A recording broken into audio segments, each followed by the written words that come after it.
Good evening and welcome to another episode of It's a Football Thing, or should I say it's a Euro thing, as we go through our special YouTube sessions to celebrate the Euros. This is a little bit of a random one tonight, as we've said before. RJ and I in New South Wales, we're in lockdown. COVID's doing its thing again down here, and Robbie couldn't be with us tonight. He's tied up in a supporters club meeting. So it's really my pleasure to announce that we're joined by a good friend of the show, Steve. Steve, tell us where our listeners can find you, my friend. Yeah, thanks for having me. Nice to catch up with you guys finally. So you can catch me on my own personal Twitter account, which is @StevePlunk, which is on my tab there. Or you can come to my YouTube channel, which is also a Twitter account. That's called Football Focus. So similar to you guys, it's the grind to try and grow the users and the subscribers. So feel free to jump on. It's not Liverpool centric, although I am a Liverpool fan. It is about the English Premier League, and obviously at this moment in time, we're talking all about the Euros. So please, guys, come and join us. We interact with everybody. We like to do collaborations, such as this one, and we'll have big guests on frequently as well. So hopefully you guys will be seen on our pod in the not too distant future. Perfect. Some great advice there. If you haven't already, hit that like button, hit the notification bell and subscribe, and do so to Steve's channel as well. We are going to start by unpacking the round of 16 so far, because we are only halfway through. But RJ, you are most probably the best person to go to. Let's start with that Italian result against Austria. Yeah, let's. And good evening to our listeners and welcome to our show. Good to have a special guest to talk about what we're so passionate here, and that's football, of course. And in lieu of our other co-host, Robbie, who's another passionate Azzurri fan, it's my pleasure to talk about what was quite a cagey result in the end.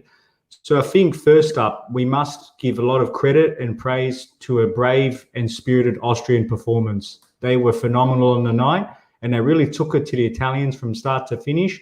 And that was most personified by the fact that Italy had to scrape over the line 2-1 after extra time. Now let's unpack that a little bit, because before this game, it was a David versus Goliath clash. Italy were in blue hot form, so to speak. Austria, who were performing quite strongly, actually were on par to where we would have thought they were going to finish in their group.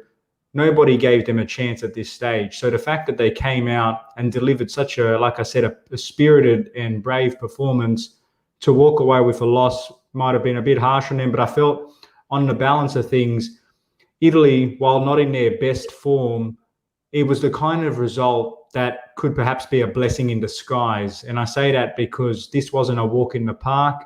Austria took it from them from the outset. They were physical. They played with purpose. They had a couple of dangerous opportunities, had a disallowed goal and a penalty shout, both correct calls, it must be said. But overall, Italy, they showed that they can win ugly. And sometimes that's just as important, especially in tournament football as we get to the business end of the season. A couple of players I would highlight the performance of is from Italy's perspective. I felt that Insigne played a strong game along with Spinazzola on that left-hand side. I felt that the midfield trio of Verratti, Barella and Jorginho, they played strong. However, I felt we found it very difficult to unlock a very stubborn and disciplined Austria. So full credit again to them. And at the end of the day, I'm just happy to walk away with a quarterfinal berth. Yeah, look, I couldn't have said it better myself, mate. I was shocked. As I'd said in our previous episode, I didn't expect Austria to put up much of a fight. I thought you were going to run rampant because you've shown some really good offensive football, but it certainly was a little bit of a struggle. You did it the hard way. Steve, I don't know if you had any thoughts on that game or if you wanted to jump into the Wales-Denmark game. No. With regards to that game, yeah, it was a spirited performance by Austria. You would have to say that. Knockout football is obviously very different. Austria had nothing to lose. Nobody expected them to get anything from the result. Italy coming off the back of an unbeaten 30-game run and not conceding in the last 10 games. All the pressure's on Italy. And you'll see that. We saw that with Portugal last night as well. I'm sure we'll touch on that a bit later. You'll see that the pressure goes on to the team. The media and the bookmakers' favourites go into those games and they're not relaxed, they're not comfortable, they're not set in the way they would want to be.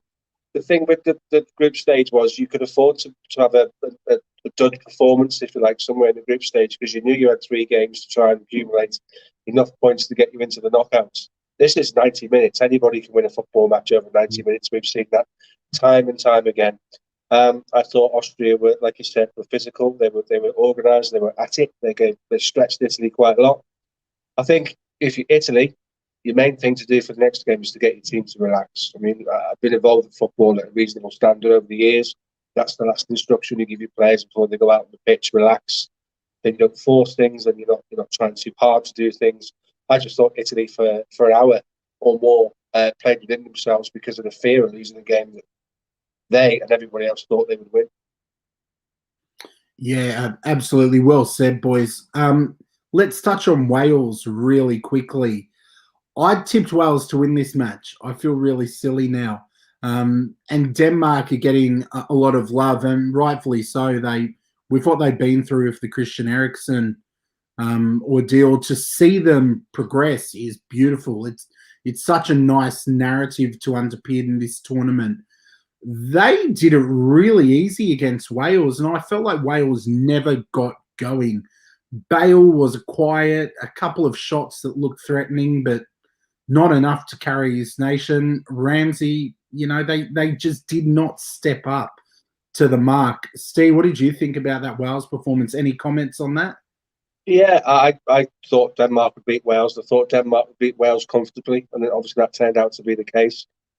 I think what you get with Wales is you've got Gareth Bale, you've got Aaron Ramsey, and you've got 1 or 2 others that play at a reasonable level. The goalkeeper is obviously the reserve team goalkeeper at his club.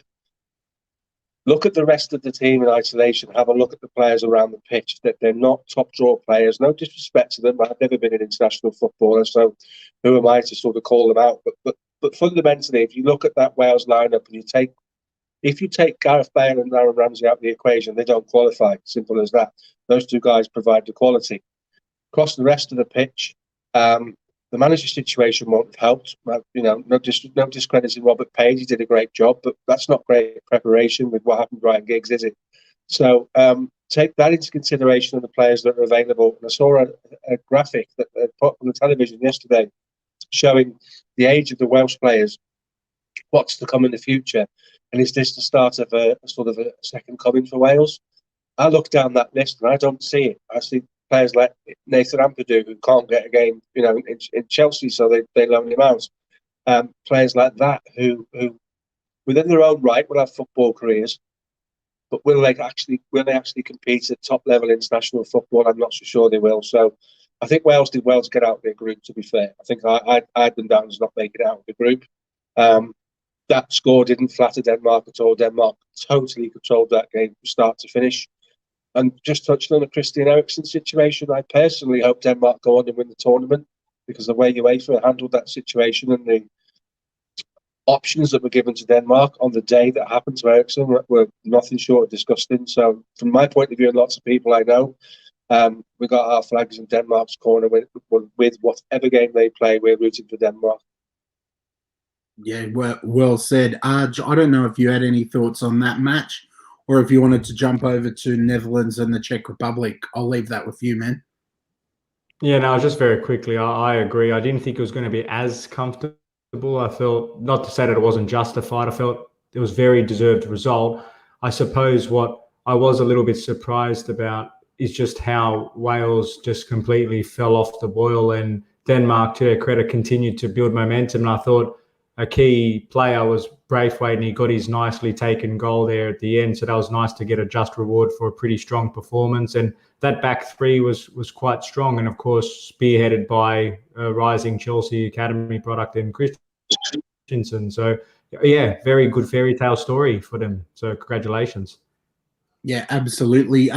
Moving on, another little underdog story: the Czech Republic progressing through against the Netherlands. Now, the Czech Republic have had a very consistent tournament. They've not been easy beats. They've shown up when they needed to. Schick particularly is having a really good tournament, and they proved a lot of people wrong by knocking out the Netherlands. I, for one, didn't see that coming. I did think Netherlands attacking football would get them through, but the Czech Republic, to their credit, they really nullified the Dutch attack. RJ, what were your thoughts?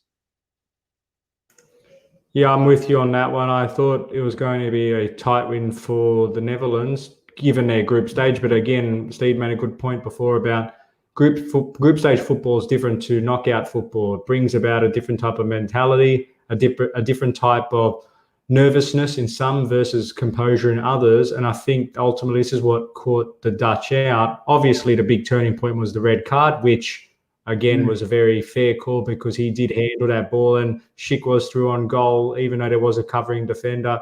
It was the right decision. It was undoubtedly a turning point. The Dutch had their chances, but from that moment onward, it only looked like there was ever going to be one winner.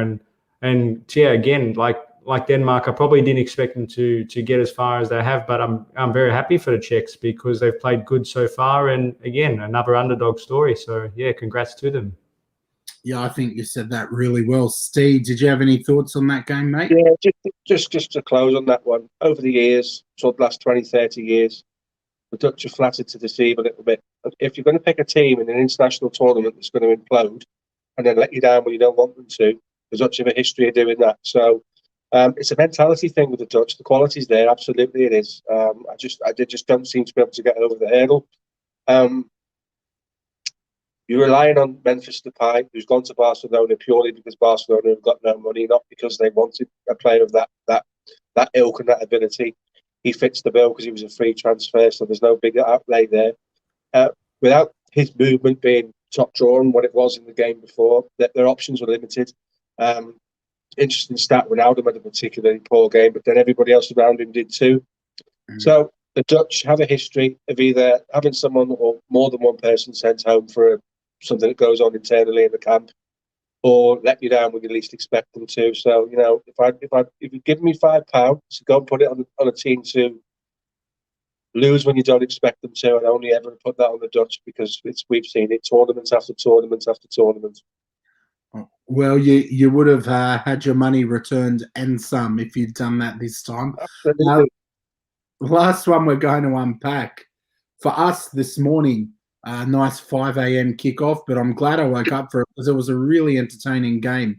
Belgium and Portugal. RJ, what a game. It had everything, didn't it? It had a lot of fight. It had a little bit of controversy. Had some huge names on the field. It had everything you'd like to see. I would have liked a few more goals, but I was thoroughly entertained. RJ, your thoughts? Yeah, I think you summed up at a macro level very well. I think you said one thing that struck out to me. You said there was a lot of quality on the pitch, but equally there's a lot of quality that were off the pitch. And I think that's a little bit of a nuance in terms of why perhaps Portugal and their managers, receiving a little bit of criticism now, given did he make the right selections for this match, given who he was versing and how the ebb and flow of the game was going. Because I saw a stat afterwards, from Portugal's attack, just how inefficient they were in front of goal and how they'll just wave after attack, but they just couldn't put it together. And I once Belgium got their goal, even though they're not renowned for their robust defence, they're more renowned for their great midfield and attack. I always felt confident that once they took that lead, they were going to go on with it. I did expect them to score another 1 or 2 goals, and I'll go on the record to say that I felt if there was a team that showed an example of how not to play counter-attacking football or kill off an opponent, it was Belgium, because they blew chance after chance to really kill that tie. But to their credit, they held on, and Ronaldo goes home an unhappy camper. So, yeah, deserved result, very entertaining game, and, yeah, another big team bites the dust. And we'll touch on Ronaldo in a couple of minutes. This might seem controversial, but I was a little bit disappointed with Belgium. I felt like they had Portugal on the ropes at times, but they didn't seem to play really open, really attacking football. I don't know if that's a little bit of that knockout tournament pragmatism, and credit to them, they're in the next round. But I think they're going to struggle against Italy if they don't play as positively as they can. I know you're hoping they struggle against Italy, and with De Bruyne going off with an injury, and someone else went off. Eden Hazard. Yeah, well, look, as long Hamstring. as the good Hazard is still fit, that's all that matters. So, yeah, Steve, I don't know what your thoughts were. Did Belgium underwhelm you at all, or did you think they did a great job? I think Portugal underwhelmed me. You look at the names; they've got Ronaldo, Jota, they've got Fernandez. They've got enough quality in Felix, enough in the team to take the game to Belgium and try and get something back. And obviously, they got Pereira at the post for the first time, right-footed shot, which was unlucky. I think the thing with Belgium was once they got in front, you can't go and play Portugal toe-to-toe in an open, expansive game of football because even at 34, 35, Cristiano Ronaldo will hurt you if you do that. You have to be guarded because he represents a threat. I think we all know that. Tactically, I think tactics took over emotion on the day, which if you remember, Roberto Martinez is a great thing because you lose football matches when you lose sight of the game plan and emotion takes over. I thought Belgium were well controlled. I do agree with you. The amount of times Lukaku pulled the ball down, beat the defender and only had to play a square ball and they were in and he just couldn't make that pass. It was like watching the Lukaku at Manchester United all over again. With regards to that, job done for Belgium. I think Portugal will be sat in their hotel now waiting to leave. And some of the big players in Portugal need to go home and have a look at themselves in the mirror because they didn't turn up on what was a big game and they surrendered their title. They're not champions anymore. They won't be. And I don't think any of them could look upon that game, take too much credit for the performance. I was very disappointed with the Portuguese performance.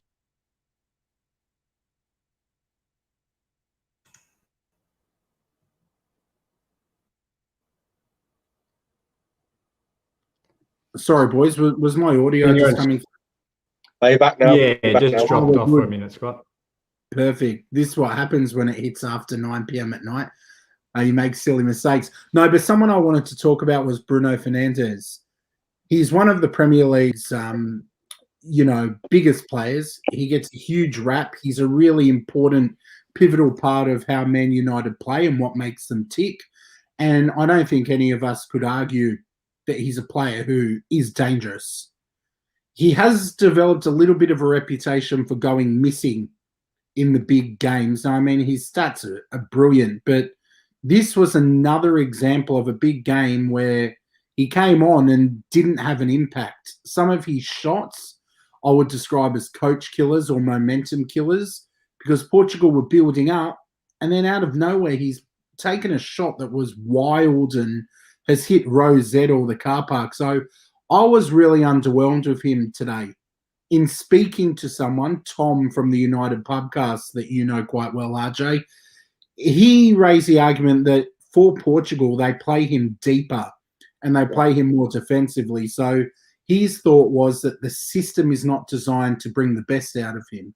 The fact that he's starting on the bench as well also shows that he's not necessarily someone who's favoured in this system.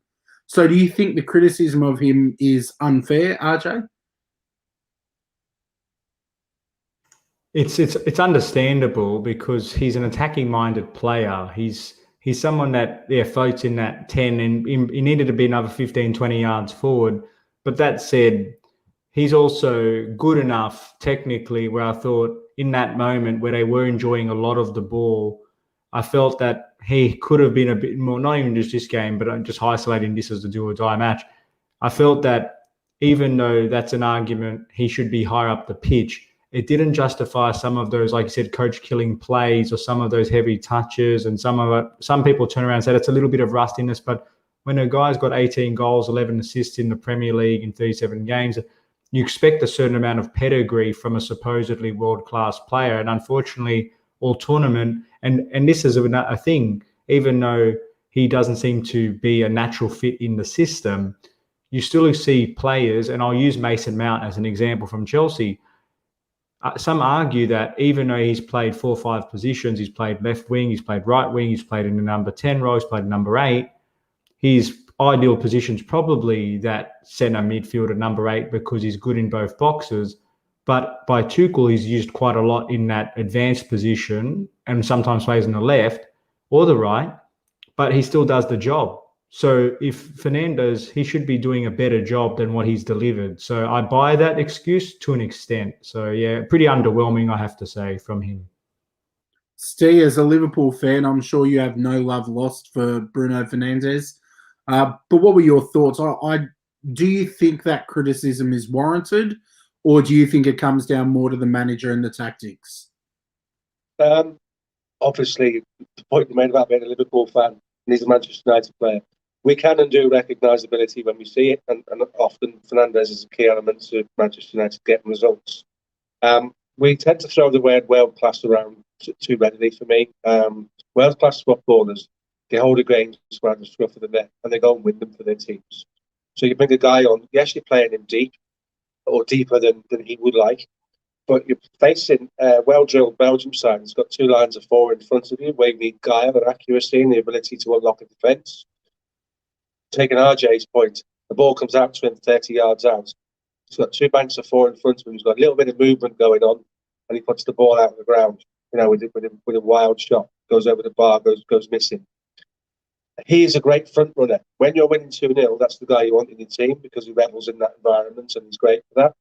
Has he got the elite psychology to the footballer needs to go from being a great player to a world-class player? Has he got the mental capacity to roll with the punches? He's always looking at his ankles, always moaning about the late challenge. He looks for excuses for not winning football matches rather than grabbing games by the scruff of the throat and go and winning them. So I think he's a front runner. He's a great player when you're winning. I think he finds it difficult to come into games when you're on the back foot and you're not playing very well. The 18 goals thing is a little bit of a fallacy because there's a lot of set pieces, particularly penalties, involved in that.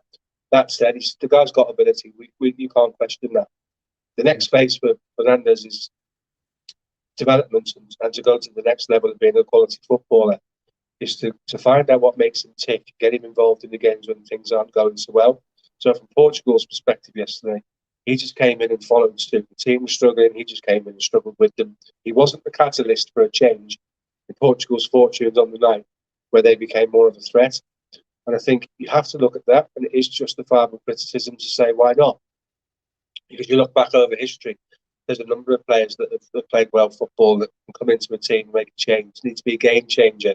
And Man United fans will tell you he is a game changer, but on the evidence of what we saw last night, there's questions to answer with regards to his mentality. Same situation relates to Paul Pogba. He's another guy with all the ability in the world, but same situation. It's what goes on inside their head that defines whether they truly become world class or not. RJ, did you have something you wanted to add before we move on, mate? Yeah, just in terms of the theme around other players that have been having their metaphorical tires pumped but haven't quite delivered, I thought, and there is a different perspective here given the age gap, but I have to admit I was expecting a little bit more from João Felix as well. I thought he was going to be someone that's going to come on here. He had that pretty tame shot, and I was expecting someone that of his talent and caliber and the potential, the way that he's been spoken about, this was his moment to make a positive impact on that match. And like the rest of his teammates, rather, he just failed to live up to the hype. So, but again, different sides of the coin. So, yeah. And Roy Keane went 2 feet studs up on Felix. He came out and said, 100 million, what's the go? He said, if I was Ronaldo, I'd be looking for him in the dressing room. But speaking of the man, Cristiano Ronaldo, obviously he's someone who has carried the Portugal team over the years. He has been that main man. A lot of their offense, almost all of their offense, ends with him on the ball. He just couldn't get it going, which is disappointing for me because I tipped him prior to the tournament as my player of the tournament, someone who I thought was really going to explode, and he'd started well. But it just didn't happen this morning. At the end of the game, you saw a lot of frustration through the captain's armband. This is not shocking when you think of who it is. But I guess what I was contemplating was where to from here for Ronaldo and that man Gareth Bale, who's listed. Obviously, when Bale was asked if this was it for his international career, he didn't take too kindly to the question, stormed off. Where do you see the future for both of those guys, Steve? I'll start with Bale. You can't come out and say, I'm going to make an announcement about my career and it'll be wow, it'll be a wow moment. You won't believe what you're going to hear. And then fend off a question like that in that vein. Yes, he's disappointed because they didn't just get beat; they got a drubbing, didn't they, at the hands of Denmark. I don't know where Gareth Bale's motivation comes from anymore. When you're earning £400,000 or £500,000 a week on loan at Spurs because your parent club don't want you, where does your motivation come from? He's earned more money than he can spend in the rest of his life. He spends most of his time on the golf course. Maybe that's the announcement's going to be golf related in the end of a football career. Tough one for Gareth Bale. I don't think he ever got really a fair crack at the whip at Real Madrid. The guy's got a hard, undoubted ability. When he left for Real Madrid, he was the standout performer in the Premier League for 2 seasons prior to that. He had everything. I remember watching a goal in the final against Real Madrid where he pushed the ball around the left back and he actually ran off the pitch to run round people stood on the line, still beat the Barcelona player to the ball and scored. You can't deny the guy's ability. What you can say is that the Real Madrid move, probably in terms of game time and his personal career, medals aside, has been underwhelming for him because we know the Spanish fans are fickle. We know they like the white hankies. We know that Zinedine Zidane has his favourites. Does Carlo Ancelotti going into Real Madrid mean that Gareth Bale will get another opportunity? I'm not so sure. Real Madrid have got a financial problem at the moment. Getting Bale off the payroll would probably be quite a significant step to addressing some of that. So I don't see Bale being at Real Madrid next season. I'm not sure where he'll be. I don't think any teams can afford the salary for a start. I think Gareth Bale has to make a decision now whether he's lost his mojo, whether football is for him. I guess we'll see what this announcement's going to be, but I don't think too much on his future. I don't think there'll be a quantum leap to somewhere else. I think we're going to see him sort of fade away into obscurity, if you like. With Ronaldo, I think Ronaldo will play for Portugal for as long as he's fit. For history, Luis Figo played for the Portuguese side till he was 37, and I think Ronaldo will try and emulate that. He's about numbers and records, isn't he? He will want to score more goals than anybody will ever catch. I mean, he's caught the Ali Dai, 109 goals. You look at the different levels of competition those two guys would have faced. Ronaldo's achievement dwarfs that of Dai's because of the calibre of the opponents he played against. He will want 120, 125 before he hangs up his career. He's a very, very self-motivated man. You listen to ex-players who played with him. He's just a machine. He looks after himself. His physique's ridiculous. The work he puts in is insane. He's just wired up very differently to everybody else. He's a one-off. He really is a one-off. And I think he'll want to make his legacy exactly that. So, you know, our generations that follow us will always look back and go, wow, Cristiano Ronaldo, what a player that was, and watch YouTube videos, and he'll stand the test of time with his records. So I don't see him taking a backward step and getting down his career at all. He's fit and he's still playing well. So yesterday wasn't about a defining moment in Ronaldo's career for me. RJ, I know you're more Team Messi. I'm more Team Ronaldo. But what are your thoughts, man? Do you think the end of this tournament has any significance to these two guys, or do you think it's business as usual for both? No, I kind of agree with the conclusions by Steve that I think it's an important juncture, but for different reasons. I think for Bale, I think it does signify the end for him because the two words I'd bring up for both Ronaldo and Bale is money versus motivation. I think I agree. Ronaldo's heavily self-motivated. And for the record, yes, I am more of a Team Messi fan. But to be crystal clear, we cannot dispute the high quality professionalism and the superstar status of Ronaldo and what he's achieved and what he's continued to achieve is quite inspiring. But I suppose my gripe, if you will, is in drawing self-motivation. I think sometimes it gives off the perception that it's more about the individual than the collective, and that might not be true, but it just gives me that stands out for me. But that said, he does lead his team more often than not to victory, obviously not on this occasion, but I agree that self-motivation is what's going to propel him to go on and continue to break records and leave his legacy long and well once we're all gone. On Bale, on the other hand, like you said, I wouldn't be surprised if he's trying to make a 30-yard putt and says, by the way, I'm giving football the old flick pass and I'm done because golf's more important now. So I think it's quite sad in a way that Bale clearly has so much talent, from Tottenham days to how he burnt my Inter Milan. You can see the scarf in the background, to what he's done at Real Madrid despite his limited playing time. He's almost the person that could have been, even though he's achieved all of that success on paper. He would have been such a more distinguished career had he been part of that Madrid favoritism. Here's a good friend of ours declared, but what would you have Ronaldo at Chelsea if they miss out on Haaland? You know what? If he said, yeah, I'll join for 12 months or 24 months like Thiago Silva, why not? Hey, if we're going to get rid of strikers, Giroud seems like he's on the outer to AC. But in all seriousness, Ronaldo, it's not the end of his story. Bale, unfortunately, as it turns out, I saw that press conference the other day. He looked dejected. And yeah, it's quite sad how these careers are diverging. Yeah, because you know what? When Bale went over there, I'll just kind of wrap this one up.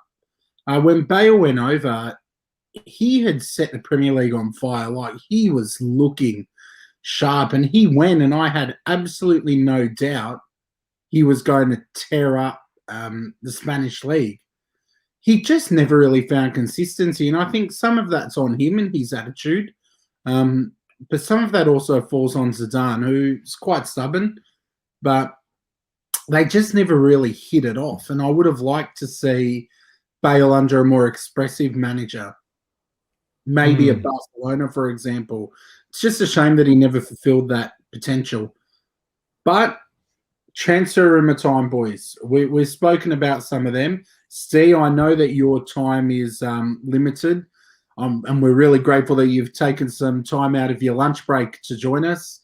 We'll just get your thoughts on two rumours, maybe, because as a Liverpool fan, you'd be able to shed some different insight on that.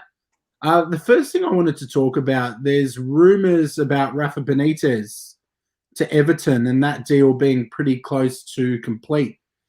As someone who's followed a team managed by Rafa, do you think that'll be a good appointment for them? And what do you make to the reaction of the Evertonians to this news? First of all, the reaction of some of the Evertonians, not to put a finer point on it, it's disgusting. There's a banner that's turned out today saying we know where you live and all that type of thing. You know, at some point, Rafa's got to come out and think, is it actually worth it? You've got such a toxic fan base. You're in a no-win situation. Doesn't matter what he does. There'll always be that link to Liverpool where it's used against him.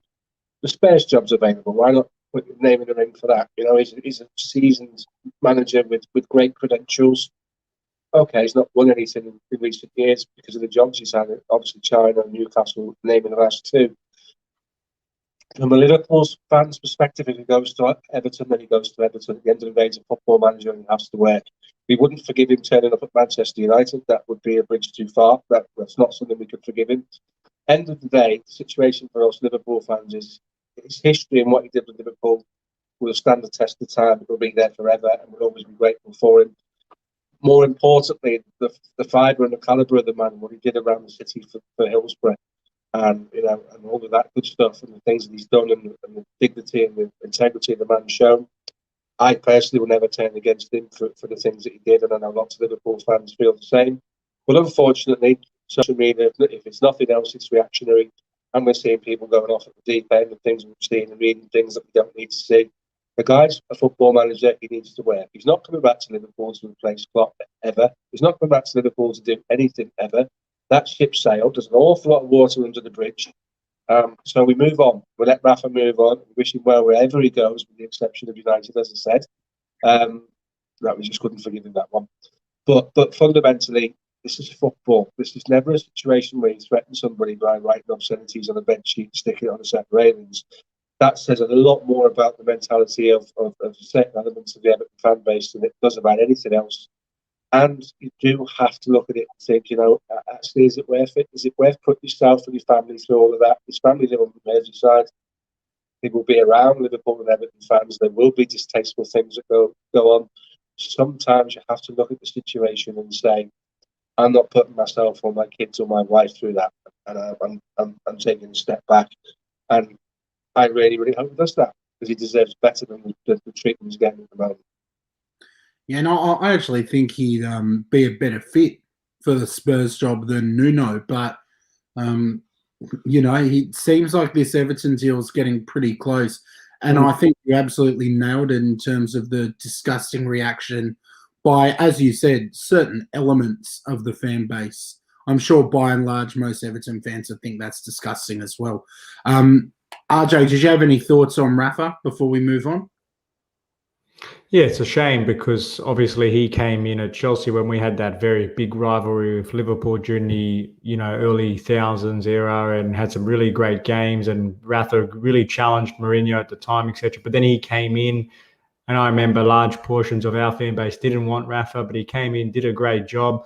It's a shame that certain pockets of Everton's fan base can't recognise that, stripping back who he's represented, that he could come in and help do a job. But at the end of the day, some fans are really strong-headed about who's managed previous clubs. And like you mentioned, Steve, as long as it doesn't go to Man United, it's fine.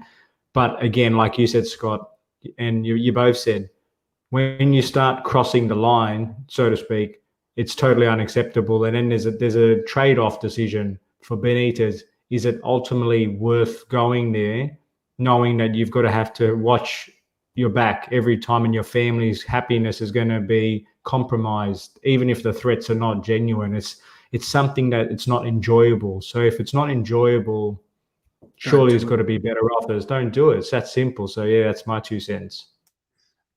Steve, there have been some rumours, nothing anywhere near concrete. It's more just fan gossip at the moment about Renato Sanchez making his way over to Liverpool. He would be a really good replacement for Jorginho Wijnaldum, who's leaving for Barca.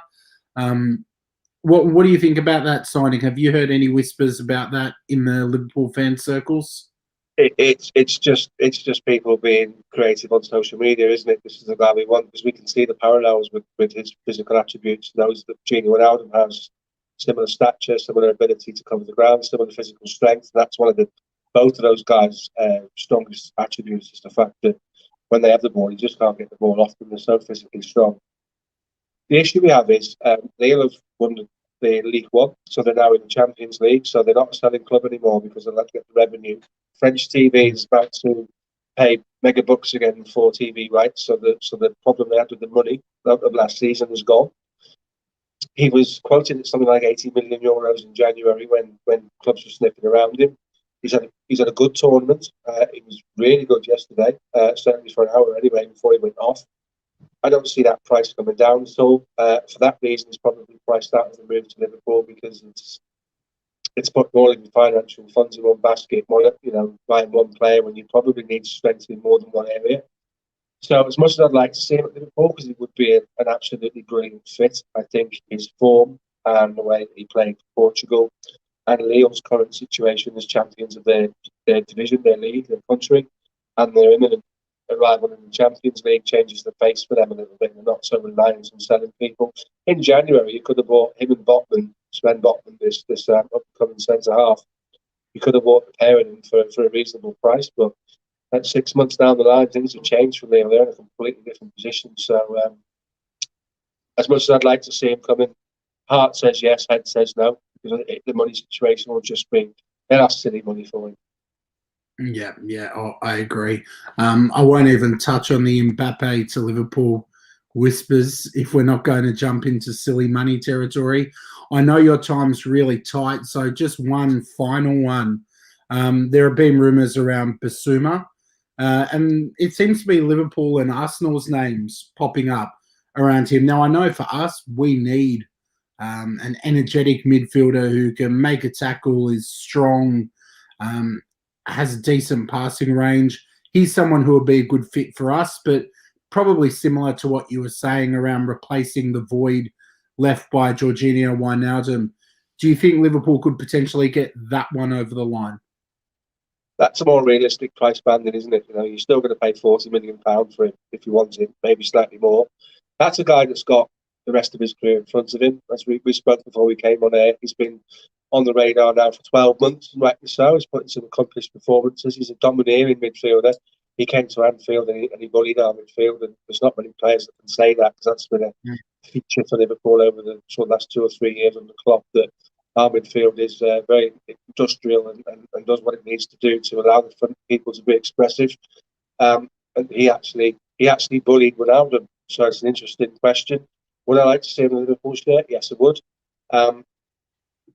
But it depends on what he wants. If the money's matched Liverpool and Arsenal, it depends on how the project is pitched to him. Whether he goes into, as I said before, Arsenal was a key player alongside Thomas Partey, with Granit Xhaka looking like he's heading for the exit door, then that would be a formidable physical central defensive partnership Arsenal would have. Ultimately, what might push the scales in Liverpool's favour is the opportunity to play in the Champions League, and players don't turn that down. You know, it's the holy grail, isn't it? The Champions League is the coup de grace of all of the football at the moment. That includes, it now precedes international football. That's the one that you want to play in. That's the one you want to get to. So, yeah, absolutely. If it's a chance to take him to Liverpool, they should be all over that. All good. Look, Steve, again, we appreciate you joining us on your lunch break. I know when it's my lunch break, sometimes I just want to have a little bit of a nap in a corner somewhere, but we appreciate you coming on. No worries. It's been really nice to collaborate with you and have a Liverpool fan's perspective. We will let you go, but just before you do leave us, tell our listeners where they can find you just once more. Sure. At Steve Plunk is my personal Twitter account. Come and give me a follow there. Scott will verify I'm happy to talk football with anybody. And then ultimately, if you want to come and join the channel, have a look at the channel. We're at Football Focused on Twitter and on YouTube. And more recently, we've started to ramp up a little bit of what we're doing on Instagram. So it's not just that I am a Liverpool fan, but we're not just a Liverpool channel. We're an English Premier League channel. And we do collaborations such as this one. And we welcome analysts and contributors. And we're looking for hosts to come on and run shows through our channel for their own personal clubs. So give us a look out. And again, Scott and RJ, thanks very much for having me on. Been a pleasure to talk to you guys. It's quite late at night there for you guys, so I appreciate that. And it's been fun. Hopefully we'll get to do it again and we'll get you on our channel. Absolutely. Thank you again for joining us. Thanks so much. RJ, you and I will wrap this baby up.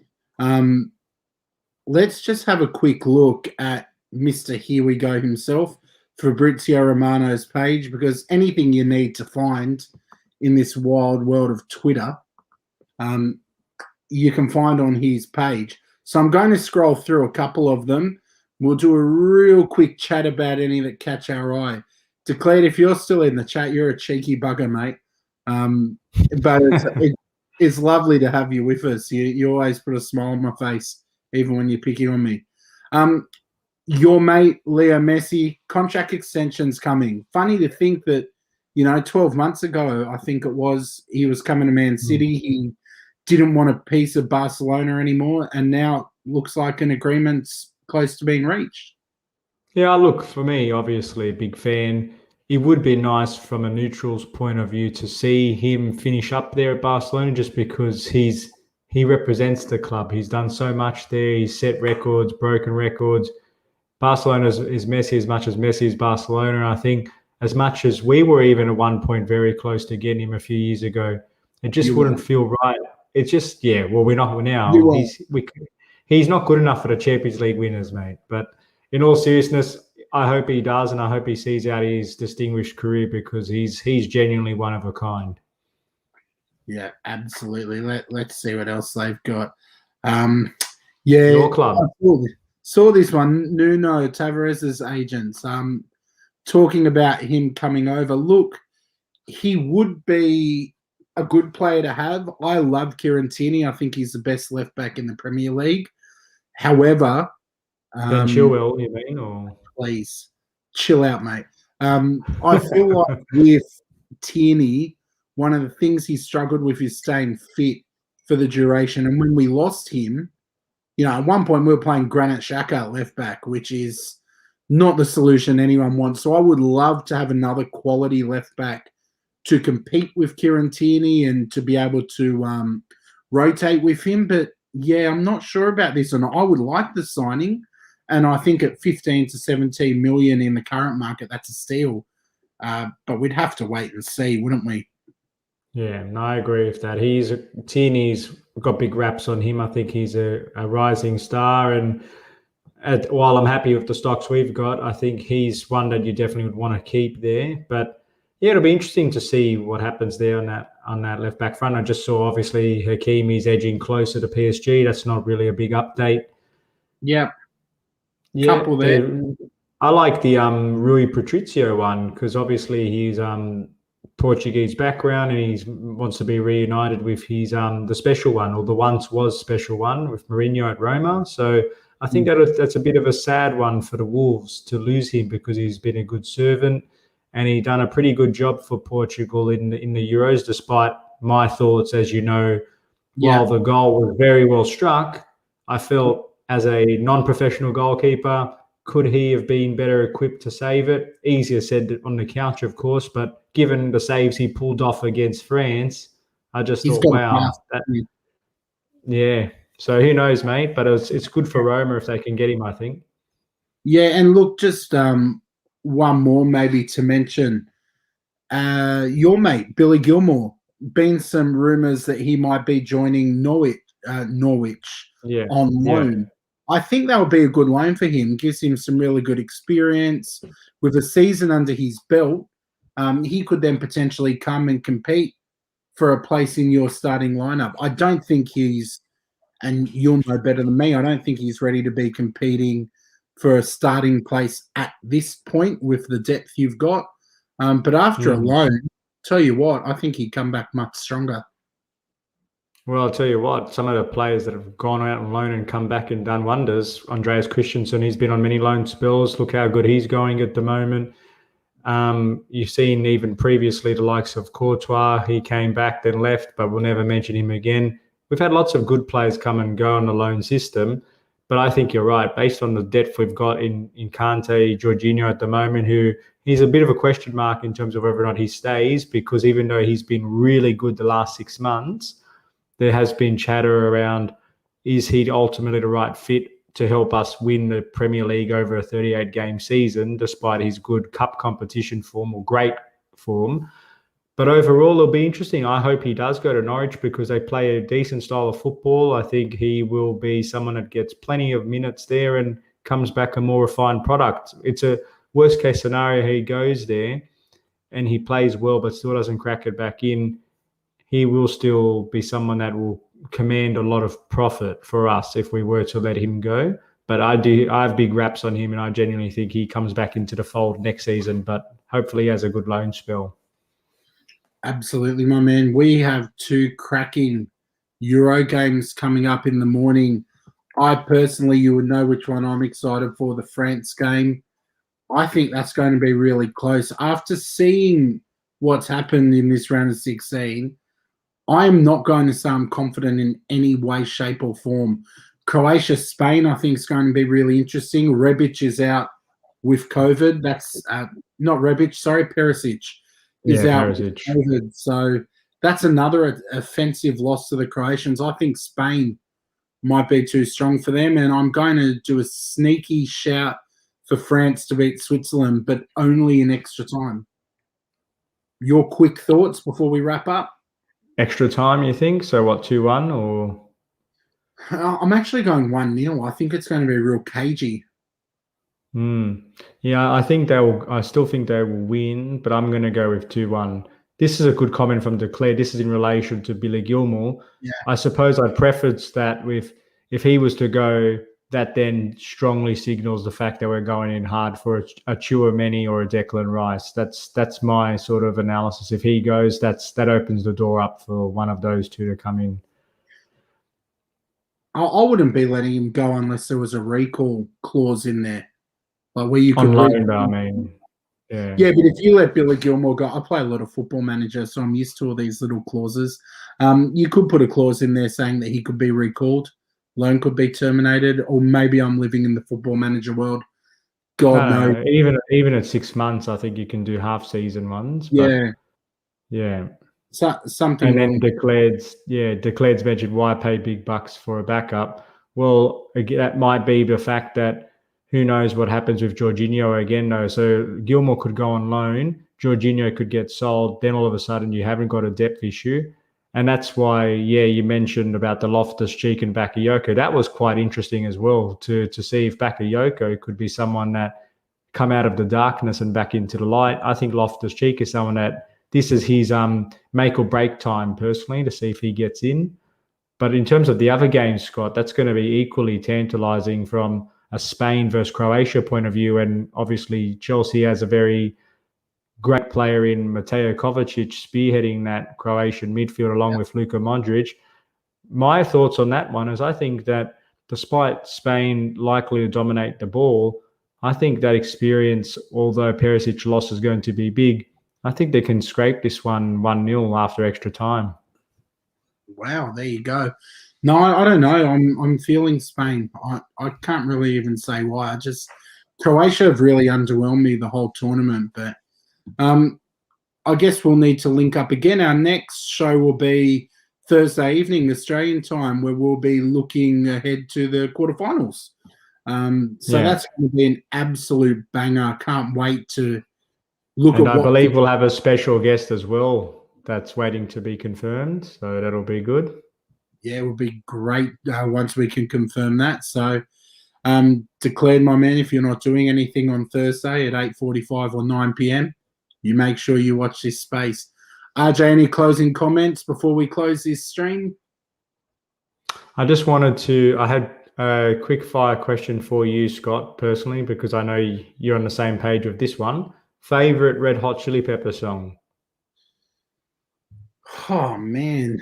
You can't just throw these at me with no warning. Favorite Red... They're quick fires. They're quick fires. Oh, God, it's quick fire. I need a second. I'm probably going to go with... Oh, my God. By the way, at the moment, by the way, and declare that's not my dad. Look at this beard. Look at this beard. My dad looks like a pirate, man. I'm telling you. He doesn't watch the stream, so I can say that. RJ, what's your favorite Chili Peppers song, my man? It's got to be Under the Bridge, for sure. Yeah, it's the best. I love all their songs. But... Go on. I don't ever want to feel. That's a great song. Come on. No. No, the special guest is not my dad. I can confirm. My dad doesn't enjoy football. For him, it's not a football thing. Gentlemen, RJ, one gentleman. It's been fun. We're missing our mate Robbie. He'll be back with us on Thursday night.